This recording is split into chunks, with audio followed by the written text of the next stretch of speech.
দর্শক স্বাগত জানাচ্ছি ঢাকা সিটি ফিজিওথেরাপি হসপিটাল নিবেদিত স্বাস্থ্য কথায় আপনার জিজ্ঞাসা অনুষ্ঠানে। আজকে আমরা কথা বলবো খুবই গুরুত্বপূর্ণ একটি বিষয়, শিশুর টনসিল ও এডিনয়েডের সমস্যা।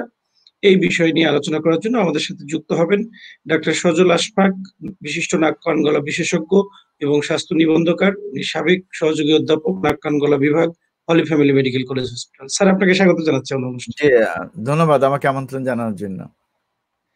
স্যার, আজকে আপনাকে পেয়ে অনেক খুশি, যেহেতু আপনি অনেক দিন ধরেই আমাদের এই স্বাস্থ্য বিষয়ক বিভিন্ন বিষয়গুলো নিয়ে কাজ করে যাচ্ছেন। দেশে বিদেশে যেখানেই আপনার সুযোগ হয় সবসময় আপনি হেলথ রিলেটেড বিভিন্ন ইস্যু নিয়ে কাজ করেন। এটা আপনার এই পথ চলা খুবই ভালো লাগে আপনাকে। স্যার, আজকের এই শুরুতেই জানতে চাই যে টপিকসটা আপনি ইতিমধ্যে জেনে গেছেন যে শিশুর টনসিল ও অ্যাডিনয়েডের সমস্যা। এই সমস্যাটা নিয়ে স্যার, শিশুর টনসিল সাধারণত যেহেতু শিশুরা একেবারে ছোট থাকে, এদের তো উপসর্গগুলা সাধারণ বড় মানুষদের মতো হয় কিনা, কিংবা এটার উপসর্গ কি একটু ভিন্ন থাকে, এই বিষয়গুলো নিয়ে স্যার যদি একটু বলেন।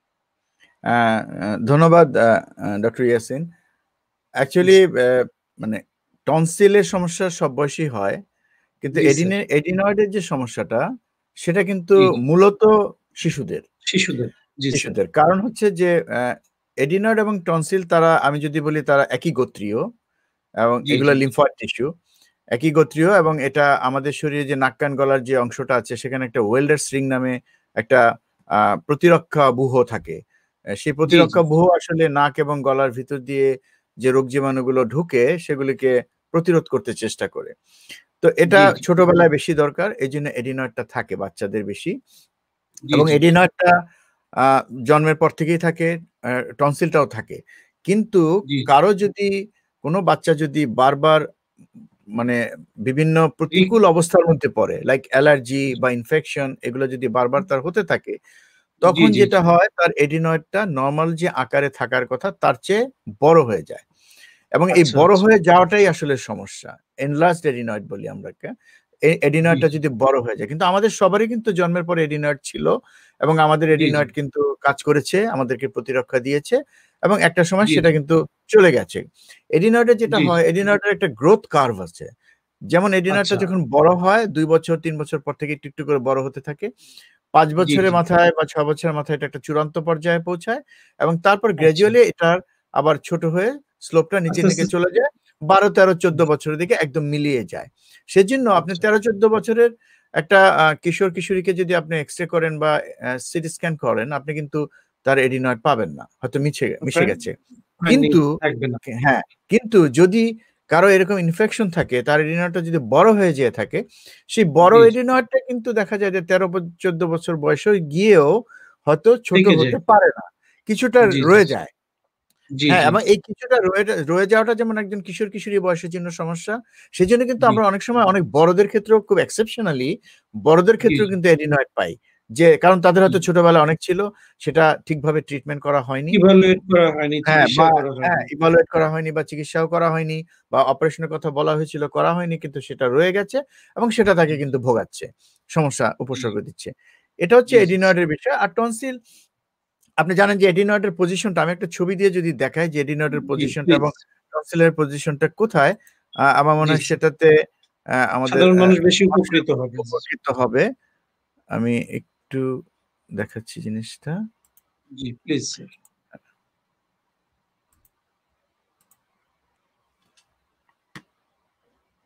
হ্যাঁ, এখানে আমি যদি ১ম ছবিটায় যাই, সরি।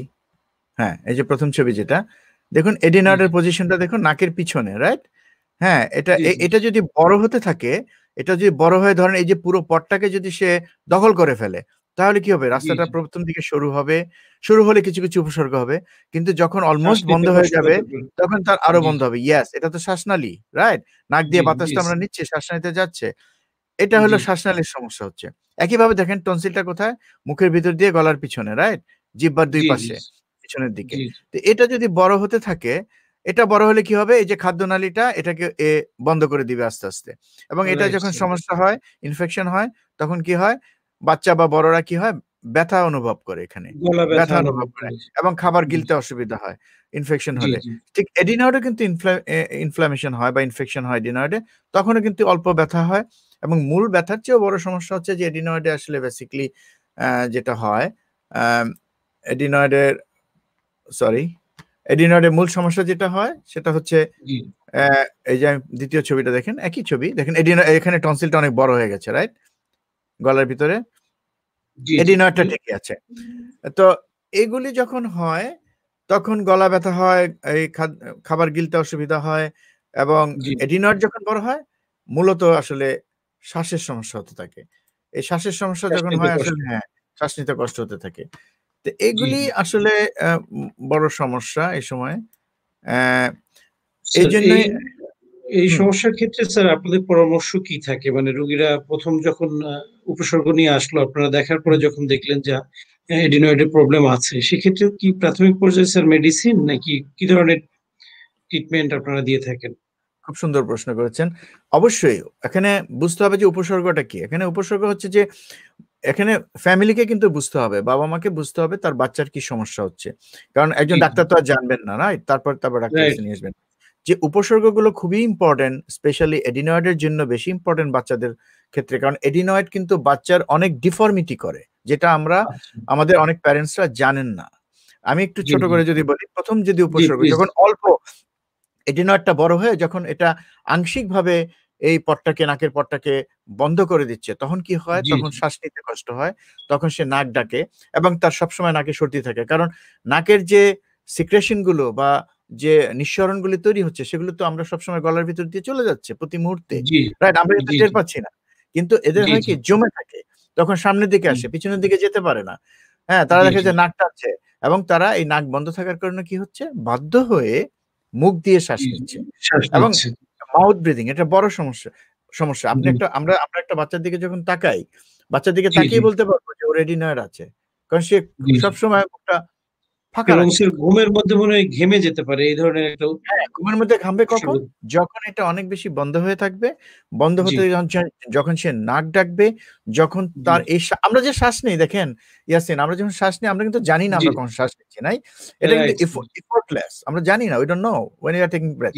কিন্তু যখন ওরা যখন শ্বাস নেয়, ওরা কিন্তু এই শ্বাস নিতে গিয়ে যুদ্ধ করতে হয়, স্ট্রাগল করতে হয়, ফাইট করতে হয়, কারণ শ্বাস নিতে পারে না, নালীটা সরু, তার উপরে তাদেরকে শ্বাস নিতে, এই জন্য তারা ঘেমে যায়, লেবার্ড রেসপিরেশন, রাইট?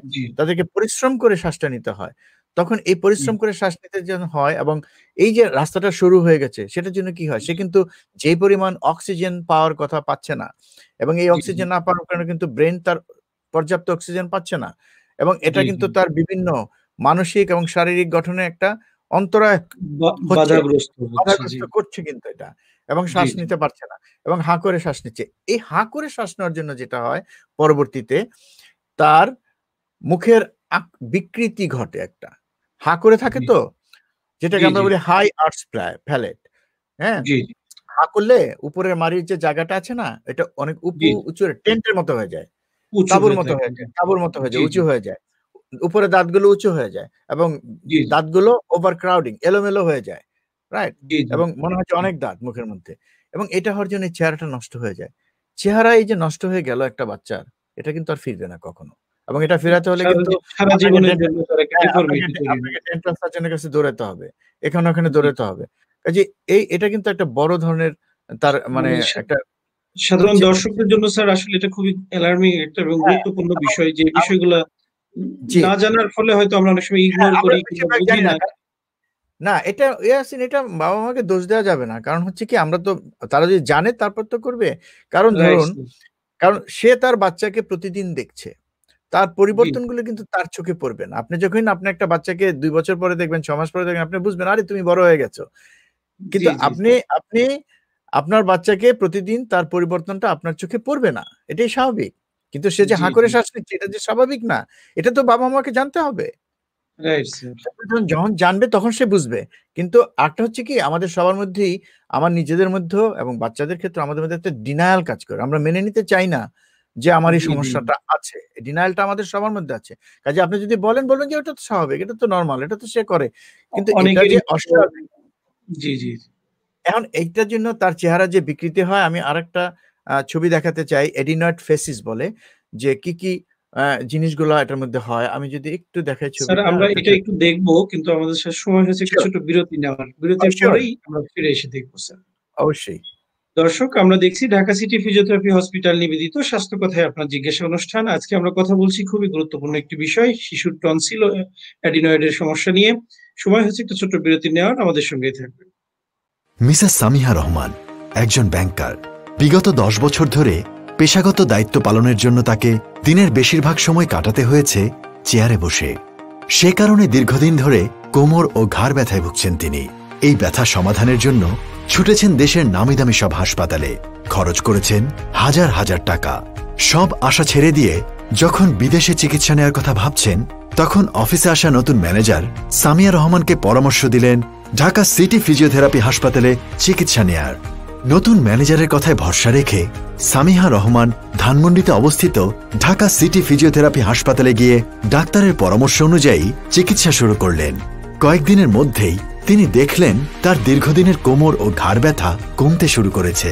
বিদেশে না গিয়ে কম খরচে দেশ চিকিৎসা করিয়ে মিসেস সামিহা রহমান যেমন সন্তুষ্ট, তেমনি দেশে হাঁটু, ঘাড়, কোমর ব্যথা ও প্যারালাইসিস রোগের আন্তর্জাতিক মানের চিকিৎসা সেবা দিতে পেরে ঢাকা সিটি ফিজিওথেরাপি হাসপাতাল গর্বিত।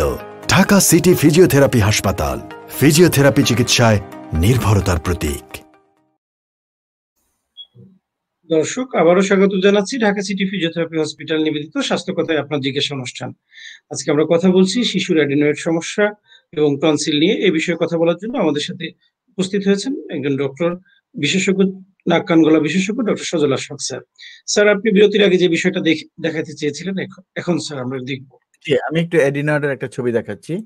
জি স্যার। একটা খুবই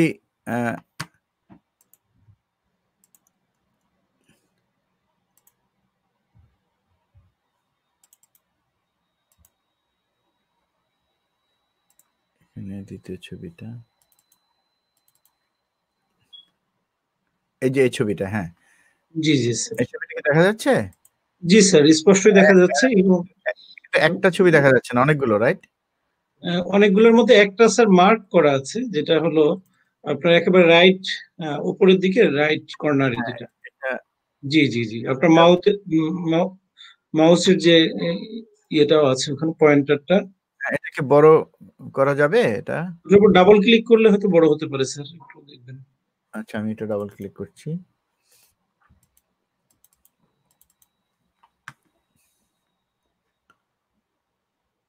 আচ্ছা, আমি আবার শেয়ার করছি। জি sir.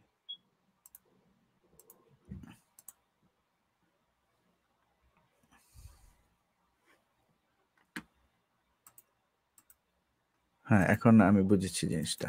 Okay, now I think okay, thank you sir. এখন দেখা যাচ্ছে। ঠিক আছে। জি স্যার। ওকে, তো আসলে ওই প্রত্যেকটা স্লাইড আলাদা ওপেন না করলে আসে না। ওকে, থ্যাংক ইউ ভেরি জি মাচ ইয়াসিন, ইনস্ট্রাকশন দেওয়ার জন্য। যে এখানে দেখুন, এই ছবিটা খুবই গুরুত্বপূর্ণ। এই বাচ্চাটার জি চেহারাটা এরকম হয়েছে, এই বাচ্চার চেহারা এরকম থাকার কথা না। এক সুস্থ স্বাভাবিক, দেখেন উপরের লিপটা তার মোটা হয়ে গেছে, জি হ্যাঁ, জি এবং স্যার। দাঁতটা দেখা যাচ্ছে স্যার, দেখুন, এবং সে কিন্তু হাঁ করেই আছে। এটাই তার চেহারা রাইট। হয়ে গেছে। খুবই এবং স্যার, দুঃখজনক। আমরা কিন্তু চলার পথে অনেক সময় এই ধরনের বাচ্চা দেখে এক্সাক্টলি, থাকি, এক্সাক্টলি, কিন্তু আমরা আমরা জানি না না। জানার ফলে হয়তো এটাকে স্যার ইগনোর করে যাই। হ্যাঁ, হ্যাঁ, হ্যাঁ। দেখুন আপনি মুখের ভিতরের অবস্থা, হাই জি আর্চ স্যার। প্যালেট, উপরে টেন্টের মতো হয়ে উপরের দিকে উঠে গেছে, দাঁতগুলো এলোমেলো, এবং ওভারঅল চেহারাটা এরকম হয়ে যায়, যেটা আমরা বলি জি এডিনয়েড ফেসিস বা ইডিওটিক লুকিং। লুকিংটা জি। খুবই বোকা, বোকা একটা চেহারার আ মানে মানুষ হয়ে রাইট যায়। স্যার। এটা খুবই দুঃখজনক হয়ে যায়, এবং এইসব বাচ্চারা যেটা দেখা যায়, আ এসব বাচ্চাদের যেটা আরেকটা জিনিস দেখা যায়, যেটা আমি আবারও শেয়ার করছি আরেকটা স্ক্রিন। জি শিওর স্যার। হ্যাঁ,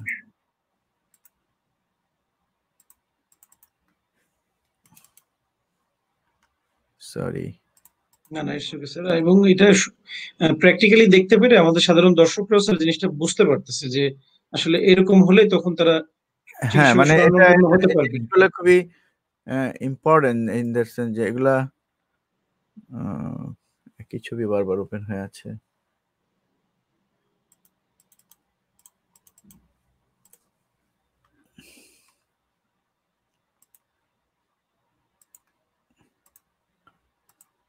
আ আচ্ছা, এখন এটা এটা একটা গুরুত্বপূর্ণ ছবি দেখিয়ে নেই, কারণ জি। আমি হয়তো না, টেকনিক্যালি অবশ্যই, এতটা অবশ্যই সময় স্যার। পাওয়া নাও যেতে পারে। দেখুন এই জি স্যার। ছবিটা, মানে আপনার বলছেন তো উপসর্গ অনুযায়ী, মানে জি, জি এটার স্যার। আরো অনেক ক্ষতি আছে কিন্তু। এটা তো এক ধরনের ক্ষতি, রাইট? অক্সিজেন কম জি, পাচ্ছে, জি, তার ডেভেলপমেন্ট কম হচ্ছে, তার কিন্তু জি, ভাষার ডেভেলপমেন্ট কিন্তু পিছিয়ে যাবে, কথা বলা পিছিয়ে যাবে। সবকিছু কিন্তু অন্যরকম হবে। তার জি, জি, ভয়েসটা নেজাল ইন্টোনেশন মনে হবে নাকি সুরে কথা বলছে। হ্যাঁ? জি, মুখ জি, খুলে থাকবে সে। তো এটা তো হয়। তো এটা হয় কি, এটা যখন বড় হয়ে যায় এডিনয়েডটা, দেখেন এখানে লেখা আছে ইস্টোশিয়ান টিউব, ইয়ারড্রাম, জি, হ্যাঁ? যে ইস্টোশিয়ান টিউব, মিডল ইয়ার, ইয়ারড্রাম। এই যে জি, এডিনয়েডটা এই যে ভিতরে, মুখের ভিতরে এই এডিনয়েডটা সাথে, এডিনয়েডটা যদি বড় হয়, বড় হলে এটা কিন্তু নাকের সাথে গলার ইয়ারের যোগাযোগের যে একটা পথ আছে, ইস্টোশিয়ান জি, টিউব, ওটাকে ও চেপে ধরছে। এবং ওটা জি, জি, যদি চেপে ধরে কি হবে? এটা বন্ধ হয়ে যাবে। নরমালি এটা খোলা থাকা উচিত।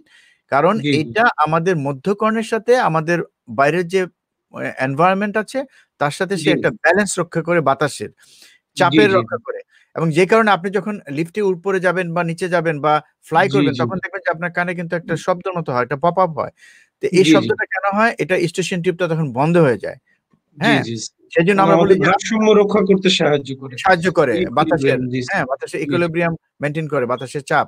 সেজন্য জি, বলা জি, হয় যে চুইং গাম চিবাবেন। তো সেটা অন্য রাইট। প্রসঙ্গ যাক। কিন্তু স্টেশন যখন বন্ধ হয়ে যায়, তখন কানের ভিতরে যে ঝিল্লিগুলো আছে সেটা থেকে প্রতি মুহূর্তে যে সিক্রেশন গুলি আসে, যে তরলগুলো বেরিয়ে আসে, সেগুলো কানের ভিতরে জমা হতে থাকে। এবং সেটা জি, জি, মধ্যকর্ণে জমা হতে, হতে কর্ণে যদি পানি জমা থাকে, সেক্ষেত্রে কিন্তু একটা বাচ্চা সাউন্ড শুনবে না ভালোভাবে। তার কিন্তু জি, জি, শ্রবণ ক্ষমতা হ্রাস পাবে। তার যখন কমে যাবে। শ্রবণ ক্ষমতা কমে যাবে, তখন কিন্তু তার মধ্যে কিন্তু কথা বলার যে ভাষা আ ডেভেলপমেন্ট, কিন্তু ভাষা গড়ে ওঠা কিন্তু তার মধ্যে ততটা হবে না। কারণ সে তো শুনছে না। না শুনলে সে জি, শিখবে জি, কিভাবে? তো রাইট এই স্যার। এই ল্যাকিংস টা তার মধ্যে থাকছে। এবং এই মধ্যকর্ণে যদি পানি জমে থাকে, যেটাকে বলে গ্লু ইয়ার, হ্যাঁ? যে জি, ওটাইটিস মিডিয়া উইথ ইফিউশন। এই পানিটা যখন জমে থাকে, এই পানিটার যদি চিকিৎসা করা না হয়, সেটারও চিকিৎসা হুম, হুম, লাগে। তাহলে কি হবে? ভবিষ্যতে তার কানে কম শুনবে এবং এটা ইনফেক্টেড হয়ে যেতে পারে। কোন এক সময় এই ফ্লুইডটা যদি, সেখানে যদি ব্যাকটেরিয়া ঢুকে, সে ব্যাকটেরিয়া জি, ঢুকে কিন্তু সে জায়গায় ইনফেকশন হবে। হলে কিন্তু কানে অনেক ব্যথা হবে এবং পর্দাটা ফেটে যাবে। যেটা বলি আমরা আচ্ছা। কান পাকা রোগ হয়ে যাবে। কাজেই জি, জি, কান জি। পাকা রোগ হওয়ার পেছনে কিন্তু এডিনয়েডের একটা বড় ভূমিকা আছে। হ্যাঁ? কাজেই অনেক বাচ্চারা এটা যাদের খুবই ট্রিটমেন্ট, গুরুত্ব দিয়ে এটা মানে চিকিৎসা করানো হ্যাঁ, উচিত। যে স্যার আরেকটা কারণে, জিনিস জানতে চাই যে হুম, সাধারণত কত বছর বয়সে কিংবা কত মাস বয়সে এই বিষয়গুলা স্পষ্ট হয়ে ওঠে এবং সাধারণত রোগীর যারা গার্ডিয়ান বাবা-মা হুম, তারা হুম, ওই উপসর্গগুলা নিলে চিকিৎসকের কাছে যাবেন আরকি। এক্সাক্টলি, খুব সাধারণত সুন্দর। হ্যাঁ, খুব সুন্দর প্রশ্ন করেছেন। এটা আসলে ৫ বছর বয়সের পর থেকে সাধারণত, আরো ছোট বয়সে হয় কিন্তু রেগুলার না।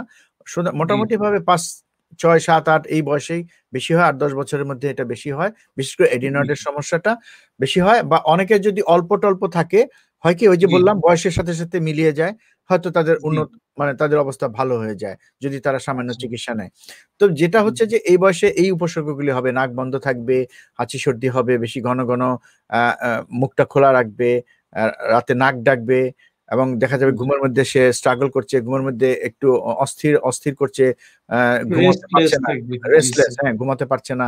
ঘুমের মধ্যে ঘুমাতে, ঘুমাতে উঠে বসে পড়বে। কারণ তার মধ্যে হুম, হুম। বাতাসের এক ধরনের আ আ মানে স্বল্পতা থাকে। সেজন্য সে এয়ার হাঙ্গার, সে বাতাসের জন্য অস্থির হয়ে যায়, বাতাস লাগবে তার। সেজন্য দেখা যায় যে ঘুমের মধ্যে থেকে উঠে বসে থাকে। আবার আবার আচ্ছা। ঘুমিয়ে সে আসলে মানে স্বস্তি পায় না।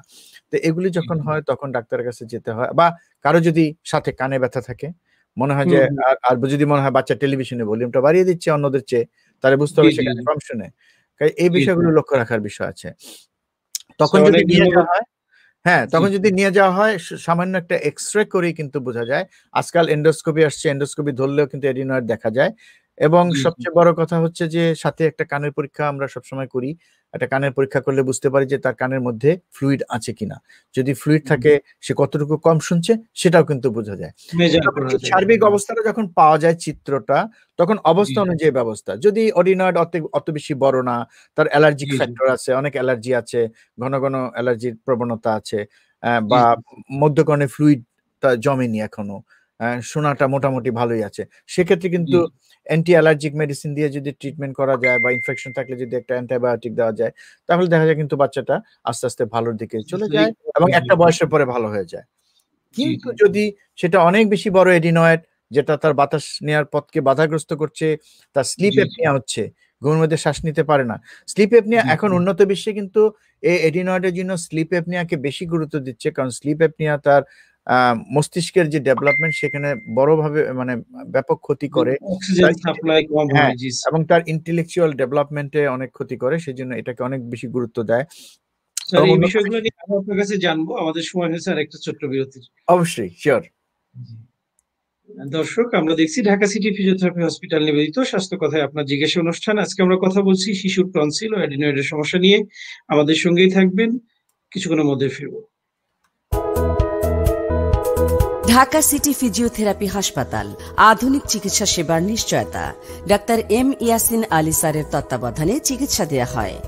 অপারেশনবিহীন হাঁটু, কোমর, প্যারালাইসিস ও পঙ্গু রোগের আধুনিক চিকিৎসা সেবার নিশ্চয়তা। ঠিকানা ঢাকা সিটি ফিজিওথেরাপি হাসপাতাল, house number 12/1, road number 4/A, Dhanmondi, Dhaka 1205। দর্শক, আবারও স্বাগত জানাচ্ছি ঢাকা সিটি ফিজিওথেরাপি হসপিটাল নিবেদিত স্বাস্থ্য কথায় আপনার জিজ্ঞাসা অনুষ্ঠানে। আজকে আমরা কথা বলছি শিশুর টনসিল ও অ্যাডিনয়েডের সমস্যা নিয়ে, এবং এই বিষয়ে কথা বলার জন্য একজন বিশিষ্ট নাক কান গলা বিশেষজ্ঞ আমাদের সাথে যোগদান করেছেন, ডাক্তার সজল আহমেদ স্যার। স্যার, আপনি বিরতির আগে কিছু ট্রিটমেন্ট নিয়ে বলছিলেন, আমরা স্যার একটু কমেন্টস এসছে কিছু দর্শকদের, সেখান থেকে কিছু কোশ্চেন নিয়ে নিব। জনাব জহিরুল আলম, উনি একটা অনেক বড় প্রশ্ন করেছেন স্যার, আমরা একটু সময় নিয়ে পড়ে নিব। যে আমি 2 বছর আগে একবার হোমিও ডাক্তার দেখিয়েছি, উনি পরীক্ষা নিরীক্ষা না করে বলছেন যে নাকের মাংস বেড়েছে বা নাকের পলিপ হয়েছে। তারপর উনি আমার নাকে এক ধরনের স্প্রে দিয়ে নাকের মাংস পুড়িয়ে আনছে। তারপর থেকে আমার অনেকগুলো সমস্যা হচ্ছে, যেমন আমি শ্বাস নেওয়ার সময় কানে কসকস শব্দ হয় বা আওয়াজ হয়, এবং শ্বাস ছাড়ার সময়ও মানে সেম শব্দটি হয়। একটু জোরে শ্বাস নিলে কানে কি যেন লেগে থাকে, রাতে ঘুমালে নাক বন্ধ হয়ে আসে, মাঝে মাঝে রাতে ঘুমালে শ্বাস বন্ধ হয়ে যায়, ঠান্ডা সর্দি সবসময় লেগেই থাকে, মাথা সবসময় ব্যথা করে, মাথা ধরা থাকে, এরকম একটা সমস্যা নিয়ে স্যার কোশ্চেন করছেন।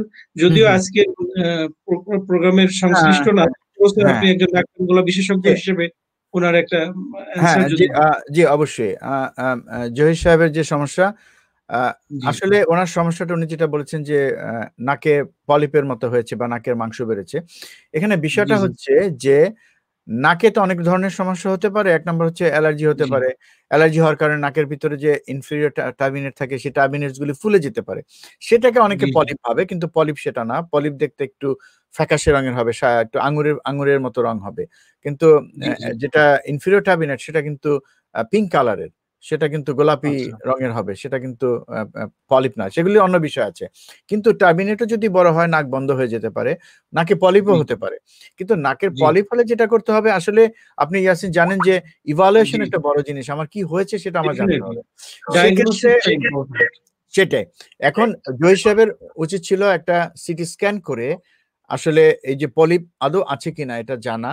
যদি পলিপ থাকে এবং সেটা কি ধরনের পলিপ, পলিপের অনেক ধরন আছে তো, এবং সেটা আদৌ চিকিৎসা সেটা কি ধরনের চিকিৎসা লাগবে, সেটা কি স্টেরয়েড জাতীয় স্প্রে বা অ্যান্টি অ্যালার্জিক জাতীয় ওষুধ দিয়ে সেটাকে দীর্ঘমেয়াদী একটা পরিকল্পনা যাওয়া যেতে পারে যদি সেটা কম সম থাকে। আর যদি সেটা অবধারিত ভাবে থাকে অনেক বড় এবং সেটা পথটাকে, নাকের রাস্তাটাকে বন্ধ করে দিচ্ছে, সেক্ষেত্রে কিন্তু সেটাকে অপারেশন করে দেওয়া যায়। আজকাল কিন্তু এন্ডোস্কোপি করে অপারেশন করা হচ্ছে, বাইরে থেকে কোনো কাটাকাটি করতে হয় না। এবং এন্ডোস্কোপি দিয়ে অপারেশন করার পরে দেখা যায় যে অনেক ক্ষেত্রে সেটা আর আবার হয়ও না। এবং অপারেশনের পরে সম্ভাবনাটা কম থাকে। এবং অপারেশন করার পরে কি করবে, অপারেশন করার পরে ডাক্তার হয়তো আরো কিছু ওষুধ দিয়ে দিবে যাতে সেটা দীর্ঘমেয়াদী যদি চলে তাহলে এটা আবার হবে না, এবং এটা একটু মানে উনিও ভালো থাকবেন। কিন্তু উনি যেটা বললেন যে কানের সমস্যা, হ্যাঁ নাকের সমস্যা থাকলে কানের সমস্যা হতে পারে, আমরা সেটাই তো আলোচনা করছিলাম। কিন্তু যখনই কানের সমস্যা থাকে বুঝতে হবে যে এখানে নাকটা যখন রাস্তাটা বন্ধ এবং সেটা কানের যে স্টেশন টিউবকে বন্ধ করে দিচ্ছে, যদি বন্ধ করে দেয় তখন কিন্তু কানের চিকিৎসা করাতে হয়, যে কানের একটা হিয়ারিং টেস্ট করে দেখতে হবে যে এটা কানটা বন্ধ আছে কিনা। যদি বন্ধ থাকে সেটার উপর একটা চিকিৎসা নিতে হয়। কিন্তু কথা হচ্ছে ইভালুয়েশনটা বড় জিনিস, শুধু পলিপ না বা নাকের মাংস ফুলে গেছে তাই না, নাকের হাড়ও তো বাঁকা থাকতে পারে। নাকের হাড় যদি বাঁকা থাকে সেক্ষেত্রে তো নাকের হাড়টা সোজা করে দিতে হবে। কাজে এখানে রোগ সমস্যার কারণে এই সমস্যাটা হতে পারে। ডায়াগনোসিসটা কি সেটা হয়ে তারপরে আমার সামনে অপশন আসবে যে আমি কি করব, এবং রোগীকে আমি অপশনটা দিব যে আপনার জন্য এই সুযোগ আছে। হ্যাঁ 2টা 3টা ওষুধ, তখন সেটাতে রোগী যেতে পারেন পছন্দ করে। তো সেরকম একটার মধ্যে যাওয়া উচিত ছিল। দর্শকের উচিত যে একজন নাক কান গলা বিশেষজ্ঞের পরামর্শ নিয়ে রোগটাকে নির্ণয় করে দেন চিকিৎসকের নেওয়া। আমার মনে হচ্ছে জহির সাহেবের সমস্যা ভালোই সমস্যা আছে, কারণ উনি বলছেন ঘুমের মধ্যে শ্বাস বন্ধ হয়ে যায়। ওনার হয়তো বা টনসিল গুলিও বড় থাকতে পারে, নাকের মাংস বলে পলিপ থাকতে পারে। আরেকটা হচ্ছে যে আরেকটা যিনি বললেন যে মাথা ভারী হয়ে থাকে, আরেকটা কথা আমরা বলতে ভুলে গেছি, শুধু যে কানের সমস্যা তা না, সাইনাসের যে পথগুলো সেগুলো তো নাকের মধ্যেই, সেগুলো যদি ব্লক হয়ে যায় এই মাংস ফুলে যাওয়ার কারণে বা এই পলিপের জন্য, তাহলে তো সাইনাসের মধ্যে ফ্লুইড জমে যাবে, তখন তো মাথাটা ভারী লাগবে, ইনফেকশন হবে, মাথা ব্যথা করবে। কাজে আমার মনে হয় যে খুব দ্রুত একজন ভালো নাক কান গলা বিশেষজ্ঞের পরামর্শ নিয়ে প্রয়োজনীয় পরীক্ষা করে এবং ডাক্তার যে অপশনগুলি দিবেন তার মধ্যে থেকে ওনার একটা পছন্দ করা উচিত চিকিৎসা। অনেক ধন্যবাদ, অনেক সহজ ভাষায় সাধারণ মানুষকে বুঝিয়ে বললেন। স্যার আরেকজন আমাদেরকে কমেন্টস করেছেন যে আদিল আদিবা নামে, আমার 6+ মানে 6+ বছর ছেলের নাকের ভিতর ফুলা বলেছেন কিনা নাসা, কিছুদিন পর পর নাক বন্ধ হয়ে যায়, কিন্তু ওর কখনো নাকে ময়লা আসে না 3 বছর বয়স থেকে। আমি এখন কি করতে পারি? হ্যাঁ, ওনার সেম জিনিস করা উচিত। ওনার বাচ্চার এডিনয়েডের সমস্যা থাকতে পারে বা শুধুমাত্র অ্যালার্জির সমস্যা থাকতে পারে। এটা আসলে দেখানো উচিত। যদি অ্যালার্জির সমস্যা থাকে শুধু, তাহলে হয়তো যেহেতু এখন বয়স 6 বছর, ও চাইলে নাকে স্টেরয়েড স্প্রে ইউজ করতে পারে বা মন্টিলুকার জাতীয় ওষুধ দীর্ঘদিন খেতে পারে। আর মাঝে মধ্যে প্রয়োজন মতো অ্যান্টি অ্যালার্জিক জাতীয় ওষুধ, যেটা ফেক্সোফেনাডিন বা ক্লোরফেনামিন মেলিয়েট জাতীয় ওষুধ খেতে পারে। এগুলি খেলে হয়তো, এবং যদি আমরা একটা এক্সরে করে দেখি যে না এডিনয়েডটা তত বড় না, তাহলে কিন্তু আমরা 12, 13, 14 বছর বয়স পর্যন্ত অপেক্ষা করব, আমরা অপারেশনে যাব না। এটা তার জন্য জানা দরকার।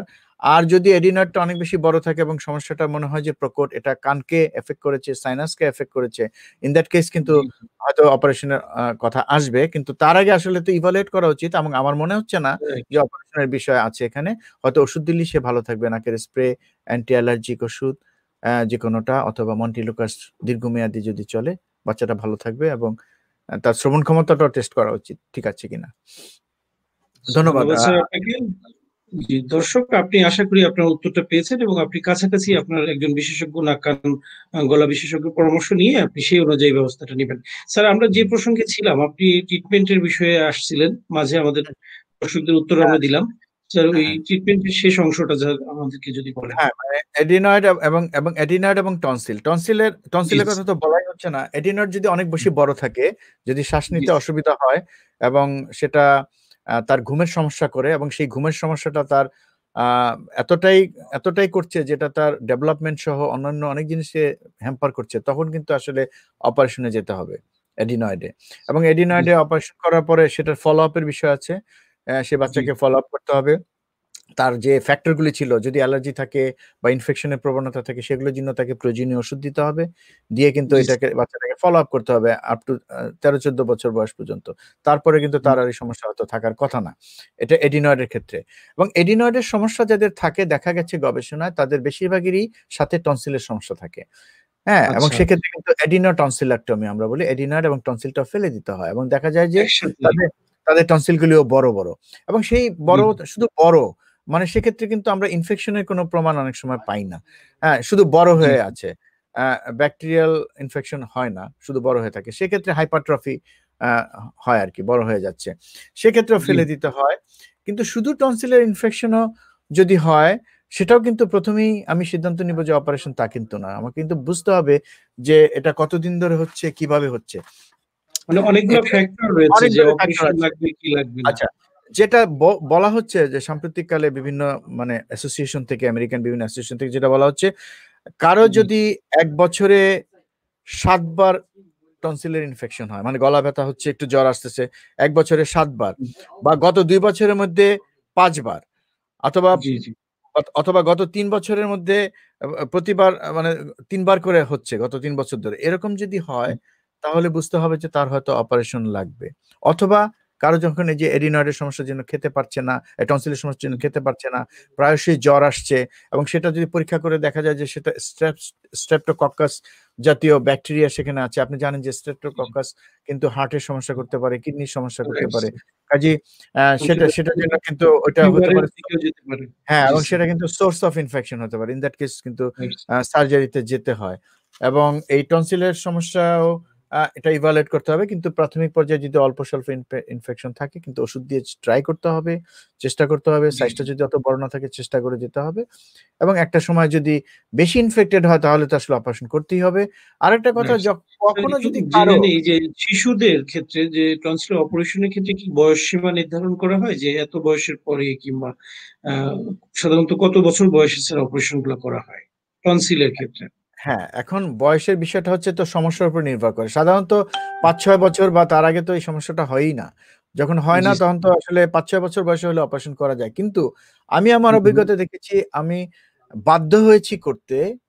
জি স্যার। ১৮ মাসের বাচ্চাকে আমি অপারেশন করেছি একসময়, যে তার এডিনয়েড টনসিলেট বোথ। কারণ বাচ্চা বসে থাকে, বাবা-মা নিয়ে আসছে, আমি নিয়ে আসছি, কিছু করেন। কারণ বাচ্চা ১ সেকেন্ড ঘুমাতে পারে না। এডিনয়েড এত বড়, মনে হচ্ছে যে একটা চুল যাওয়ার জায়গা নাই সেই নাকের ভিতর দিয়ে। বাচ্চার টনসিলগুলো এত বড়, বাচ্চা লিকুইড ছাড়া কিছু খেতে পারে না। হ্যাঁ, এবং খেতে আচ্ছা। গেলে তার দম বহে যাওয়া অবস্থা। বাচ্চা সবসময় বসে থাকে। সেই বাচ্চাকে তো অপারেশন করে আমরা ১৮ মাসের বাচ্চাকে করতে চাই না। Sir right? একজন কমেন্টস করেছে, একটা তার বয়স ৫ মাস, ওই শেষ রাতের দিকে ঘুমাইতে গেলে স্যার শ্বাসকষ্ট হয়, মানে এই প্রথম রাতের দিকে খুব বেশি অসুবিধা হয় না, মনে করেন আমাদের ৪টা-৫টার দিকে গেলে সে কান্না করে ঘুম থেকে উঠে যায়, আবার তাকে নিয়ে একটু হাঁটাচলা করলে আবার একটু ঘুমাতে আসে। এটা খুব প্রকট আকার ধারণ করেছে, এই ধরনের একটা সমস্যা। সেক্ষেত্রে স্যার ৫ মাস বয়সে এখন কি একজন ডক্টরের পরামর্শ নেওয়া উচিত, মানে কি করা উচিত? এটা হয়তো তার মানে যদি সে এই বাচ্চাটা যদি হাঁ করে শ্বাস না নেয় ঘুমের মধ্যে, জি হাঁ জি করে না জি। থাকে, এই বাচ্চাটা যদি ঘুমের মধ্যে খুবই ঘন ঘন নাক না ডাকে, মানে মাঝে মধ্যে সবাই নাক ডাকতে পারে, রাইট। সেটা হতেই পারে, কিন্তু খুবই সবসময় নাক ডাকছে এরকম যদি না হয়, তাহলে এটা হুম। তার ঘুমের যে চক্র, স্লিপিং সাইকেলের সমস্যা। তাকে হয়তো হুম। আরেকটু, যেহেতু আগে জেগে যায়, তাকে তো আরেকটু পরে যদি ঘুম পাড়ানো যায়, বা তার খাবার দাবার অনেক সময় আছে কি, ও শ্বাস নিতে কষ্ট হয়, এটা বোঝা যায় স্যার তার। হ্যাঁ, শ্বাস মানে নিতে যদি কষ্ট ওরকম হয়, in that case আসলে একজন নাক কান গলার ডাক্তারকে নাকের দেখিয়ে গলা বা বিশেষজ্ঞ পরামর্শ নিন। চাইল্ড স্পেশালিস্টকে দেখিয়ে সামান্য কিছু অ্যান্টি অ্যালার্জি ওষুধ যদি মাঝে মধ্যে দেয়া যায়, খুব বেশি কিছু লাগবে না। তাহলে জি, বাচ্চাটা হয়তো এই ছোট বাচ্চা তো, তার তো আসলে জি। ১০-১২ ঘন্টা ঘুমানোর কথা। রাইট? Right sir. তো তার যাতে দিনের বেলা সে মানে একদম না এখানে ঘুমায় স্যার, এটা এনশিওর হ্যাঁ, করতে হবে। শ্বাস শ্বাস নিতে কষ্টটাই এখানে মেইন ফ্যাক্টর। মানে হয়তো হ্যাঁ, সে ঘুমের দিকে সেটাই। যাচ্ছে, এটা বিষয় না। হ্যাঁ, জি মানে ওই স্যার। যে, হ্যাঁ, ওইটা ইভালুয়েট করতে হবে। এবং এই রাইট ছোট স্যার। বাচ্চার চাইলে একটা এক্স-রে করতে পারি আমরা। এক্স-রে করে আমরা বুঝে, এই খুব সিম্পল এক্স-রে করে বুঝতে পারি যে এডিনয়েডটা বড় কিনা। আর মুখের ভিতরে হা করে তো টনসিল দেখাই যাবে। জি, জি। এটা অনেক মনে ধন্যবাদ করি স্যার। একটু আপনি ইভালুয়েট অনেক করা উচিত। একটু দর্শকদের মাঝে ইভালুয়েট আমাদেরকে সময় দিয়েছেন। আমরা একেবারে শেষ পর্যায়ে চলে এসেছি। সংক্ষেপে যদি সাধারণ দর্শকদের উদ্দেশ্যে কিছু বলতেন, যে শিশুর এই সমস্যাগুলা আ প্রতিরোধে তারা কি করবে স্যার? হ্যাঁ, প্রতিরোধে ধন্যবাদ ডক্টর ইয়াসিন। খুব সুন্দর কথা বলেছেন। আমি এটাতে আসছিলাম। যে দর্শক, আসলে এডিনয়েড এবং টনসিলের সমস্যা নিয়ে তো আর বাচ্চারা জন্ম নেয় না। বিভিন্ন ইনফেকশন যখন হয় তখন তাদের এগুলি আস্তে, আস্তে হতে থাকে, এবং অনেক সময় হয়তো আমরা সেগুলিকে প্রিভেন্ট করতে পারি না, হয়েই যায় সমস্যা। জি, কিন্তু জি, তারপরেও জি। প্রতিরোধ ব্যবস্থা তো নিতেই হবে। যখন হবে, ইনিশিয়ালি যদি আমরা একটু সতর্ক হই। প্রথমত হচ্ছে যে আমাদের বুঝতে হবে যে আমার বাচ্চা শ্বাস নিতে পারছে না, হাঁ করে থাকছে, তার খেতে অসুবিধা হচ্ছে, নাকের মধ্যে ঘুমের মধ্যে নাক ডাকছে, জেগে উঠছে হঠাৎ করে, যেমন একজন দর্শক বললেন। এই জিনিসগুলি যখন আমরা লক্ষ্য রাখবো, বাচ্চা কানে কম শুনছে কিনা, টেলিভিশনের ভলিউম বাড়িয়ে দিচ্ছে কিনা, তখন আমরা জি, খেয়াল করব যে তার হয়তো নাকটা বন্ধ থাকছে কিনা। যদি সেটা থাকে, আমরা যদি সামান্য, তার যদি ঠান্ডা লাগার প্রবণতা থাকে, তাকে আমরা এই যে শীতের সময় তার প্রয়োজনীয় কাপড়-চোপড়টা দিব, তার ধুলোবালিতে সহজে যেতে দিব না, ঘরটা ঝাড়ু দেওয়ার জি, সময় তাকে সরিয়ে রাখবো। এটা আমরা কিন্তু করতে পারি, যাতে তার মধ্যে ধুলোবালিটা না লাগে, ঠান্ডাটা না লাগে, এবং ইনফেকশনটা না হয়।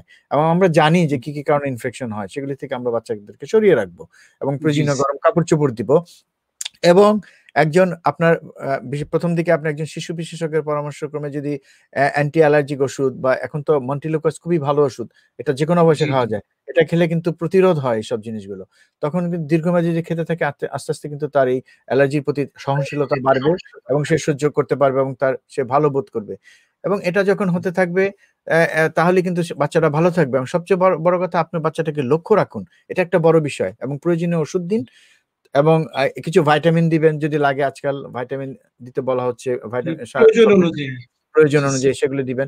দিলে স্যার হবে কি, অনেক ধন্যবাদ। বাচ্চাটা আমরা একেবারে অনুষ্ঠানের শেষ সেটাই। পর্যায়ে চলে এসেছি। আপনাকে অনেক ধন্যবাদ যে আপনার ব্যস্ততার মাঝে আমাদেরকে সময় দিয়েছেন, এবং আমাদের এই দর্শকদের উদ্দেশ্যে অনেক গুরুত্বপূর্ণ তথ্য আপনি দিয়েছেন, যেটা আমাদের দর্শকদের অনেক কাজে আসবে বলে আমরা মনে করি।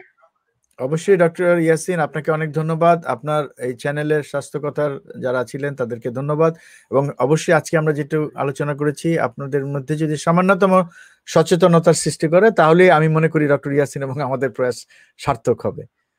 জি স্যার, অনেক ধন্যবাদ আপনাকে। দর্শক, আমরা এতক্ষণ দেখলাম ঢাকা সিটি ফিজিওথেরাপি হসপিটাল নিবেদিত স্বাস্থ্য কথায় আপনার জিজ্ঞাসা অনুষ্ঠান। আজকে আমরা কথা বললাম শিশুর টনসিল এবং অ্যাডিনয়েডের বিভিন্ন সমস্যা নিয়ে, এবং এই বিষয়ে একজন বিশেষজ্ঞ অতিথি আমাদেরকে অনেক গুরুত্বপূর্ণ পরামর্শ এবং অনেক অ্যাডভাইস দিয়েছেন, যেটা আপনার এবং আপনার পরিবারের কারোর কাজে লাগলে তবে আমাদের এই প্রোগ্রামের সার্থকতা।